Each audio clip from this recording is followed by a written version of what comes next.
आज के इस महत्वपूर्ण कार्यक्रम में उपस्थित कर्नाटका के गवर्नर श्री, मुख्यमंत्री श्री, रक्षा मंत्री राजनाथ सिंह जी, मंत्रिमंडल के मेरे अन्य सदस्य, देश विदेश से आए डिफेंस मिनिस्टर्स, इंडस्ट्री के सम्मानित प्रतिनिधि, अन्य सभी महानुभाव, देवी और सज्जनों, मैं एरो इंडिया के रोमांचक पलों का गवाह बन रहे सभी साथियों का अभिनंदन करता हूं। बेंगलुरु का आसमान आज नए भारत के सामर्थ्य का साक्षी बन रहा है। बेंगलुरु का आसमान आज इस बात की गवाही दे रहा है कि नई ऊंचाई नए भारत की सच्चाई है। आज देश नई ऊंचाइयों को छू भी रहा है और उन्हें पार भी कर रहा है। साथियों, एरो इंडिया का ये आयोजन भारत के बढ़ते हुए सामर्थ्य का उदाहरण है। इसमें दुनिया के करीब 100 देशों की मौजूदगी होना दिखाता है कि भारत पर पूरे विश्व का विश्वास कितना बढ़ गया है। देश विदेश के 700 से अधिक एग्जीबिटर्स इसमें अपनी भागीदारी कर रहे हैं। इसने अब तक के पुराने सारे रिकॉर्ड तोड़ दिए हैं। इसमें भारतीय एमएसएमईज भी हैं, स्वदेशी स्टार्टअप भी हैं और दुनिया की जानी मानी कंपनियां भी हैं। यानी एरो इंडिया की theme the runway to a billion opportunities, जमीन से लेकर आकाश तक हर तरफ नजर आ रही है। मेरी कामना है आत्मनिर्भर होते भारत की ये ताकत ऐसे ही बढ़ती रहे। साथियों, यहां एरो इंडिया के साथ ही डिफेंस मिनिस्टर्स कॉन्क्लेव और सीईओज राउंड टेबल इसका भी आयोजन किया जा रहा है। दुनिया के विभिन्न देशों की सहभागिता, सीईओज की ये सक्रिय भागीदारी एरो इंडिया के ग्लोबल पोटेंशियल को और बढ़ाने में मदद करेगी। ये मित्र देशों के साथ भारत की विश्वसनीय भागीदारी को आगे ले जाने का भी एक माध्यम बनेगा। मैं इन सभी इनिशिएटिव्स के लिए डिफेंस मिनिस्ट्री और इंडस्ट्री के साथियों का अभिनंदन करता हूं। साथियों, एरो इंडिया एक और वजह से बहुत खास है। ये कर्नाटका जैसे भारत के टेक्नोलॉजी और टेक्नोलॉजी की दुनिया में जिसकी महारत है, एडवांस है, ऐसे राज्य कर्नाटका में हो रहा है। इससे एरोस्पेस और डिफेंस में नए अवसर पैदा होंगे। इससे कर्नाटका के युवाओं के लिए नई संभावनाएं खुलेगी। मैं कर्नाटका के युवाओं से भी आह्वान करता हूं, टेक्नोलॉजी को फील्ड में आपको जो महारत हासिल है उसे रक्षा क्षेत्र में देश की ताकत बनाइए। आप इन अवसरों से ज्यादा जुड़ेंगे तो डिफेंस में नए इनोवेशंस का रास्ता खुलेगा। साथियों, जब कोई देश नई सोच, नई अप्रोच के साथ आगे बढ़ता है तो उसकी व्यवस्थाएं भी नई सोच के हिसाब से ढलने लगती है। एरो इंडिया का ये आयोजन आज नए भारत की नई अप्रोच को भी रिफ्लेक्ट करता है। एक समय था जब इसे केवल एक शो या एक प्रकार से सेल्फ टू इंडिया की एक विंडो भर माना जाता था। बीते वर्षों में देश ने इस परसेप्शन को भी बदला है। आज एरो इंडिया केवल एक शो नहीं है, ये इंडिया की स्ट्रेंथ भी है। आज ये इंडियन डिफेंस इंडस्ट्री के स्कोप को भी फोकस करता और सेल्फ कॉन्फिडेंस को भी फोकस करता है। ऐसा इसलिए क्योंकि आज दुनिया की डिफेंस कंपनियों के लिए भारत केवल एक मार्केट ही नहीं है, भारत आज एक पोटेंशियल डिफेंस पार्टनर भी है। ये पार्टनरशिप उन देशों के साथ भी है जो डिफेंस सेक्टर में काफी आगे हैं, जो देश अपनी रक्षा जरूरतों के लिए एक भरोसेमंद साथी तलाश रहे हैं। भारत उनके लिए भी एक बेहतर पार्टनर बनकर आज उभर रहा है। हमारी टेक्नोलॉजी इन देशों के लिए कॉस्ट इफेक्टिव भी है और क्रेडिबल भी है। हमारे यहां बेस्ट इनोवेशन भी मिलेगा और ऑनेस्ट इंटेंट भी आपके सामने मौजूद है।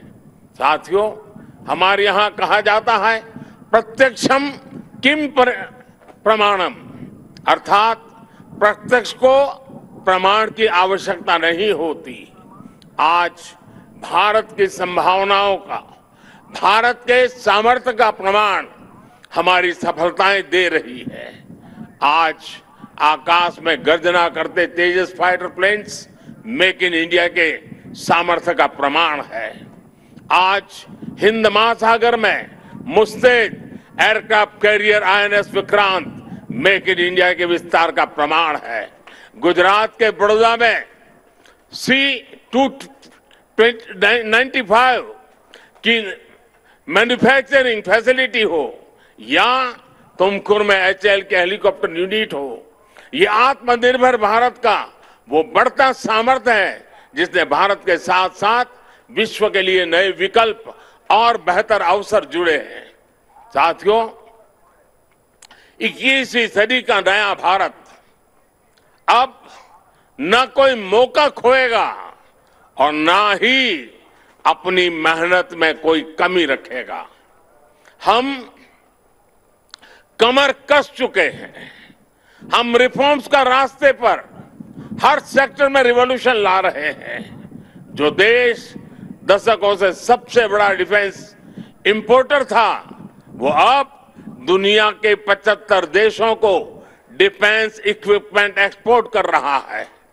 बीते 5 वर्षों में देश का निर्यात 6 गुना बढ़ा है। 2021-22 में हमने अब तक के रिकॉर्ड 1.5 बिलियन डॉलर से ज्यादा के एक्सपोर्ट को, उस आंकड़ों को हमने पार कर लिया है। फ्रेंड्स, आप भी जानते हैं कि डिफेंस एक ऐसा क्षेत्र है जिसकी टेक्नोलॉजी को, जिसकी मार्केट को और जिसके बिजनेस को सबसे कॉम्प्लिकेटेड माना जाता है। इसके बावजूद भारत ने बीते 8-9 साल के भीतर अपने यहां डिफेंस सेक्टर का कायाकल्प कर दिया है। इसलिए हम इसे अभी केवल एक शुरुआत मानते हैं।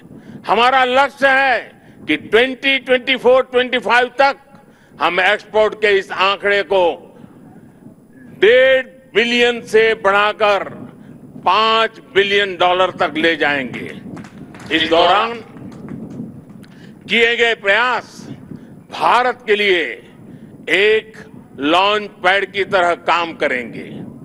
अब यहां से भारत दुनिया के सबसे बड़ा डिफेंस मैन्युफैक्चरिंग देशों में शामिल होने के लिए तेजी से कदम बढ़ाएगा और इसमें हमारे प्राइवेट सेक्टर और इन्वेस्टर्स की महत्वपूर्ण भूमिका रहने वाली है। आज मैं भारत के प्राइवेट सेक्टर से आह्वान करूंगा कि ज्यादा से ज्यादा भारत के डिफेंस सेक्टर में इन्वेस्ट करें।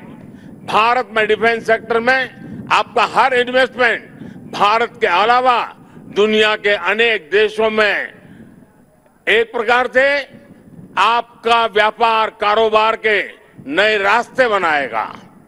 नई संभावनाएं, नए अवसर सामने हैं। भारत का प्राइवेट सेक्टर को इस समय को जाने नहीं देना चाहिए। साथियों, अमृत काल का भारत एक फाइटर पायलट की तरह आगे बढ़ रहा है। एक ऐसा देश जिससे ऊंचाइयां छूने से डर नहीं लगता, जो सबसे ऊंची उड़ान भरने के लिए उत्साहित है। आज का भारत तेज सोचता है, दूर की सोचता है और तुरंत फैसले लेता है। ठीक वैसे ही जैसे आकाश से उड़ान भरने वाला एक फाइटर पायलट करता है। और सबसे महत्वपूर्ण बात, भारत की रफ्तार चाहे जितनी तेज हो, चाहे वो कितनी भी ऊंचाई पर क्यों न हो, वो हमेशा अपनी जड़ों से जुड़ा रहता है। उसे हमेशा ग्राउंड सिचुएशन की जानकारी रहती है। यही तो हमारे पायलट भी करते हैं। एरो इंडिया की गगनभेदी गर्जना में भी भारत के रिफॉर्म, परफॉर्म और ट्रांसपोर्ट की गूंज है। आज भारत में जैसी निर्णायक सरकार है, जैसी स्थायी नीतियां हैं, नीतियों में जैसी साफ नीयत है, वो अभूतपूर्व है। हर इन्वेस्टर को भारत में बने इस सपोर्टिव माहौल का खूब लाभ उठाना चाहिए। आप भी देख रहे हैं कि ईज ऑफ डूइंग बिजनेस की दिशा में भारत में किए गए रिफॉर्म की चर्चा आज पूरी दुनिया में हो रही है। हमने ग्लोबल इन्वेस्टमेंट और इंडियन इनोवेशन के अनुकूल माहौल बनाने के लिए हमने कई कदम उठाए हैं। भारत के डिफेंस सेक्टर में फॉरेन डायरेक्ट इन्वेस्टमेंट्स को मंजूरी देने के नियमों को आसान बनाया गया है। अब कई सेक्टर में एफडीआई को ऑटोमेटिक रूट से मंजूरी मिली है। हमने उद्योगों को लाइसेंस देने की प्रक्रिया को सरल बनाया है, उसकी वैलिडिटी बढ़ाई है, ताकि उन्हें एक ही प्रोसेस को बार बार न दोहराना पड़े। अभी 10-12 दिन पहले भारत का जो बजट आया है, उसमें मैन्युफैक्चरिंग कंपनियों को मिलने वाले टैक्स बेनिफिट को भी बढ़ाया गया है। इसका फायदा डिफेंस सेक्टर से जुड़ी कंपनियों को भी होने वाला है। साथियों, जहां डिमांड भी हो, कैपेबिलिटी भी हो और एक्सपीरियंस भी हो, नेचुरल प्रिंसिपल कहता है कि वहां इंडस्ट्री दिनों दिन और आगे बढ़ेगी। मैं आपको भरोसा दिलाता हूं कि भारत में डिफेंस सेक्टर को मजबूती देने का सिलसिला आगे और भी तेज गति से बढ़ेगा। हमें साथ मिलकर इस दिशा में आगे बढ़ना है। मुझे विश्वास है आने वाले समय में हम एरो इंडिया के और भी भव्य और शानदार आयोजन के गवाह बनेंगे। इसी के साथ आप सभी का एक बार फिर बहुत बहुत धन्यवाद करता हूं और आप सबको अनेक अनेक शुभकामनाएं देता हूं।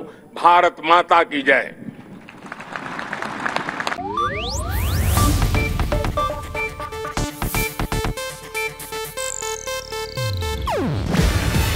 ಇದು ಏಷ್ಯಾನೆಟ್ ನ್ಯೂಸ್ ನೆಟ್ವರ್ಕ್ ಪ್ರಸ್ತುತಿ. ನೀವು ನೋಡ್ತಿದ್ದೀರಾ ಏಷ್ಯಾನೆಟ್ ಸುವರ್ಣ ನ್ಯೂಸ್.